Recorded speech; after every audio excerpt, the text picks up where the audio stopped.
3 Idiot ફિલ્મનો આ scene બધાને યાદ હશે. Is your project ready? Is your project ready? I am very close. आप एक दफा देख तो लीजिए सर प्लीज. Mr. Lobo, मैं आपको सिंपैथी दे सकता हूँ, एक्सटेंशन नहीं.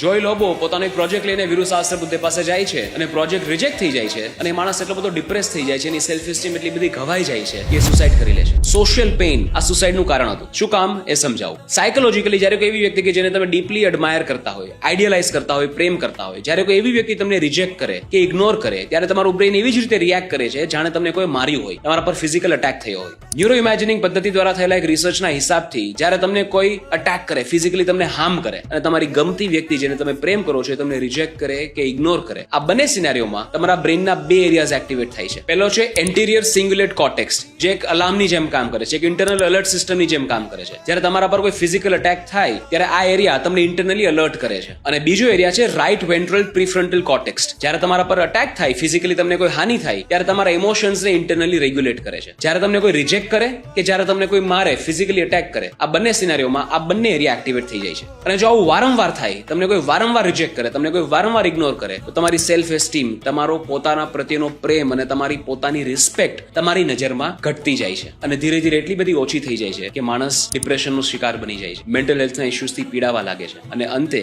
સુસાઇડલ થોટ્સ પણ આવે છે. તો આ વાતમાંથી બે વસ્તુ શીખવા જેવી છે. નંબર 1, અગર કોઈ વ્યક્તિ તમને આઈડિયલાઇઝ કરતું હોય, તમને પ્રેમ કરતું હોય, તમને ડીપલી એડમાયર કરતું હોય, તો એને ઇગ્નોર નહીં કરો, એને જવાબ આપો. તમારું એમને નજરઅંદાજ કરવું એમની માટે ક્યારેક ખૂબ વસમું થઈ જતું હોય છે. અને બીજી વાત જે ખૂબ જ મહત્વની છે કે અગર કોઈ એવી વ્યક્તિ જેને તમે પ્રેમ કરો છો અને તમને વારંવાર ઇગ્નોર કરે છે, તો એમને એવો પાવર નહીં આપો કે તમને વધારે હર્ટ કરી શકે, તમને ડિપ્રેશનમાં નાખી શકે. Respect yourself and move on.